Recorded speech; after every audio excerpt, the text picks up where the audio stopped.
موت ایک ایسی حقیقت ہے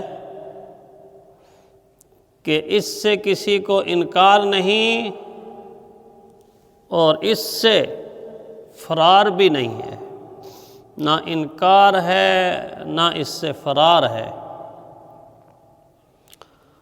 اللہ تعالیٰ نے 35 مرتبہ قرآن حکیم کے اندر لفظ موت ذکر کیا ہے، اور 136 کے قریب مختلف صیغوں سے، مختلف انداز سے اس لفظ کو بار بار ریپیٹ کیا ہے، پھیر پھیر کر بیان کیا ہے،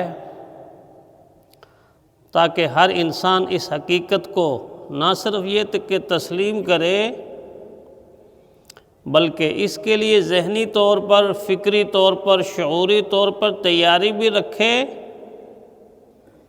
اور اس کے 2 پہلو ہیں، ان پہلوؤں پر نظر بھی رکھے۔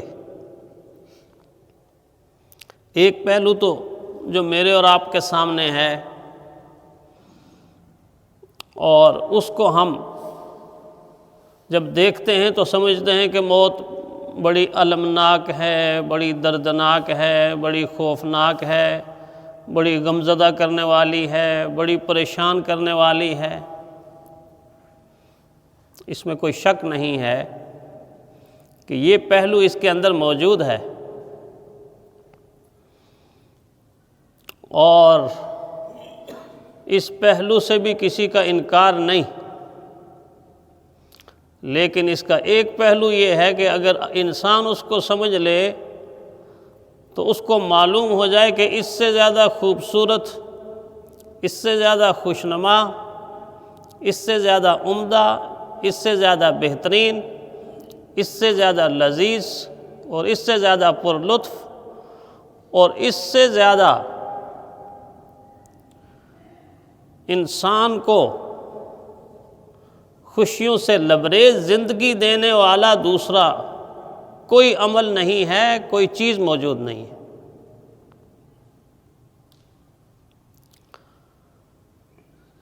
جہاں تک رہی بات کہ اس سے کسی کو انکار بھی نہیں اور اس سے فرار بھی نہیں، عربی کا مشہور مقولہ ہے کہ الموت کأس وکل الناس شاربہ۔ موت ایک ایسا پیالہ ہے، ایک ایسا پیالہ ہے کہ ہر انسان اس پیالے کو پیتا ہے، اور پیتا رہا ہے، پیتا رہے گا۔ والقبر باب وکل الناس داخل۔ قبر ایک ایسا دروازہ ہے کہ جس دروازے سے ہر ایک انسان نے داخل ہونا ہے، جو پیدا ہوا، جو زندہ ہے، ہر انسان نے داخل ہونا ہے۔ لمحہ بلمحہ انسان اس کی طرف سفر کر رہا ہے، ہر لمحہ، ہر قدم انسان اس کی طرف جا رہا ہے۔ لمحہ لمحہ ڈھل رہا ہے زندگی کا آفتاب، لحظہ لحظہ ہو رہے ہیں موت کے سائے دراز۔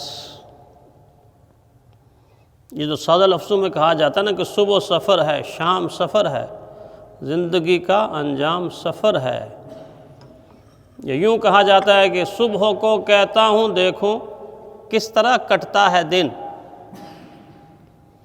شام اسے ایسا بلا دیتی ہے گویا کچھ نہ تھا۔ صبح کو کہتا ہوں گویا کس طرح کٹتا ہے دن، شام اسے ایسا بھلا دیتی ہے گویا کچھ نہ تھا۔ عمر یوں ہی کٹ گئی، عمر یوں ہی کٹ گئی، آخر ہوا معلوم یہ عرصۂ ہستی بجز امروز و فردا کچھ نہ تھا، کہ زندگی آج اور کل کا نام ہے۔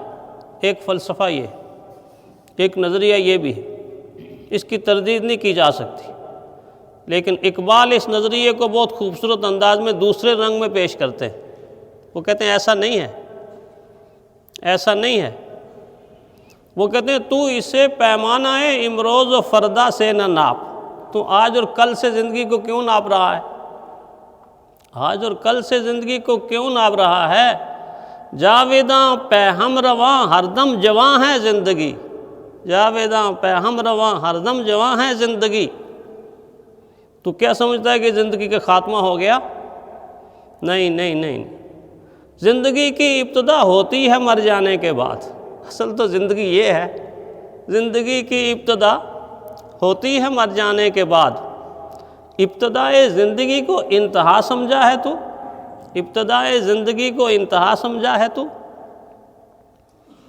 بظاہر تو یوں لگتا ہے کہ زندگی کا خاتمہ ہو گیا، اور اس خاتمے کو جس طرح ایک شاعر نے کہا نا کہ کشمکش ہوتی رہی دن رات مرگ و زیست میں، کشمکش ہوتی رہی دن رات مرگ و زیست میں، انتہا پر موت جیتی اور ہاری زندگی۔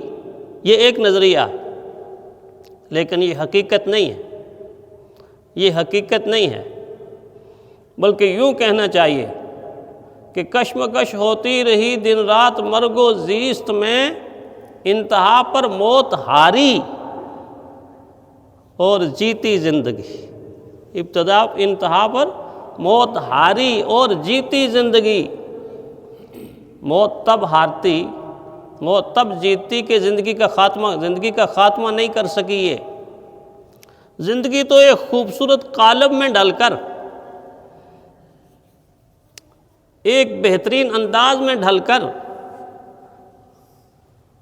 ایک خوشنما پہلو سے دوبارہ وجود کے اندر آ گئی ہے، اور دوبارہ وجود کے اندر آنے سے پہلے ہی مومن کی زندگی کتنی خوبصورت کہ ابھی اس زندگی کا خاتمہ نہیں ہوا کہ ادھر سے قطار اندر قطار اللہ کی نورانی مخلوق آ گئی، وہ لائنیں لگی ہوئی ہیں، ایک خوبصورت سیڑھی اس کے سامنے کھڑی کر دی گئی، وہ سیڑھی کی پہلی اس سٹیپ کو دیکھتا ہے، دوسری کو دیکھتا ہے، دیکھتے دیکھتے اس کی آسمان کی طرف آنکھیں لگ جاتی ہیں۔ اتنی خوبصورت سیڑھی جو فرش سے عرش تک لگ گئی، جس کا ہر زینہ خوبصورت، جس کا ہر سٹیپ خوبصورت، جس کی ہر کڑی ایسی کہ مجھے دیکھو مجھے دیکھو مجھے دیکھو۔ بندہ مومن جب دیکھتا ہے تو نہ دائیں کی خبر، نہ بائیں کی خبر، نہ آگے کی خبر، نہ پیچھے کی خبر، بس دیکھتا ہی رہ جاتا ہے، اور دیکھتے دیکھتے پھر آواز آنا شروع ہو جاتی ہے، یا ایتھا النفس المطمئنہ، یا ایتھا النفس المطمئنہ، اے اطمینان والے نفس، اے اطمینان والی جان۔ اطمینان والی جان کون سی ہوتی ہے؟ اطمینان والا نفس کون سا ہوتا ہے؟ جس کے سینے کے اندر ایمان جگمگا رہا ہوتا ہے، جس کے چہرے کے اوپر نیکی کا نور جگمگا رہا ہوتا ہے۔ اطمینان والا نفس وہ ہوتا ہے جس نے اپنی مرضی کو اللہ کی مرضی میں فنا کر دیا ہوتا ہے۔ اللہ جو تو چاہتا ہے، اللہ جو تو کرتا ہے، مجھے تسلیم ہے۔ جب ہر چیز انسان اللہ کی تسلیم کرتا ہے تو پھر وہ ابراہیم علیہ السلام کی طرح حنیف بن جاتا، حنیف، ساری کی ساری دنیا سے عبادت کے رشتوں کو کاٹ کر بندگی اور عبادت کے رشتے کو اللہ کی ذات کے ساتھ جوڑنے والے کو حنیف کہتے ہیں، یکسو ہو کر اللہ کی عبادت اور بندگی کرنے والا۔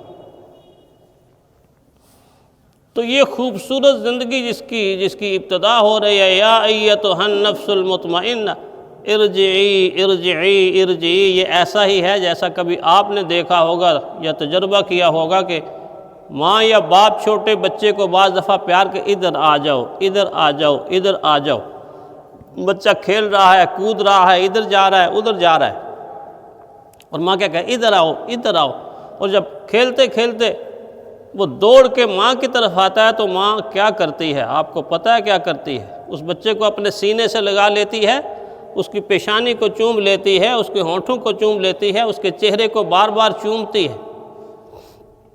یہاں فرشتے کہہ رہے ہیں اللہ کی ذات کی طرف، ارجعی الی ربک ارجعی الی ربک راضیۃ مرضیہ، دونوں طرف سے رضا کا اعلان ہو رہا ہے، تم اللہ سے راضی، اللہ تم سے راضی۔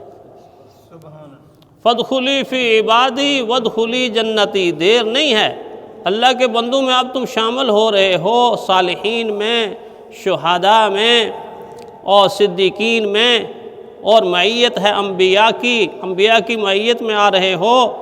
اب ادھر ایک قدم تمہارا قبر میں ہوگا اور اگلا نقشہ تمہارا جنت کا ہوگا۔ جیسے دوسری جگہ فرمایا وَأَمَّا مَنْ خَافَ مَقَامَ رَبِّهِ وَنَهَى النَّفْسَ عَنِ الْهَوَىٰ، وہ شخص جو اللہ کے سامنے کھڑے ہونے سے ڈرتا ہے اور اپنے نفس کو خواہشات سے پاک رکھتا ہے، فَإِنَّ الْجَنَّةَ هِيَ الْمَأْوَىٰ، جنت اس کا ٹھکانہ بن جاتی ہے۔ اب دیکھ لیجئے، موت کا ایک پہلو جس کو ہم دیکھتے ہیں تو المناک ہوتا ہے، دردناک ہوتا ہے، غم زدہ کر دیتا ہے، اپنا اثر چھوڑتا ہے۔ جس طرح کسی پنجابی شاعر نے کہا نا کہ کسے رہنا نہیں اس دنیا تے، اے دنیا یار پرائی ہے، کسے رہنا نہیں اس دنیا تے، اے دنیا یار پرائی ہے، ہمیں عمر ہزاراں سال ہوئے، ایک روز جدائی جدائی ہے، ایک روز جدائی جدائی ہے۔ اور تیری میری کی حیثیت ہے، نہ چھڑیا پاک نبیاں نو، وہ بھی رحلت کر گئے دنیا تو جندے لئی کائنات بنائی۔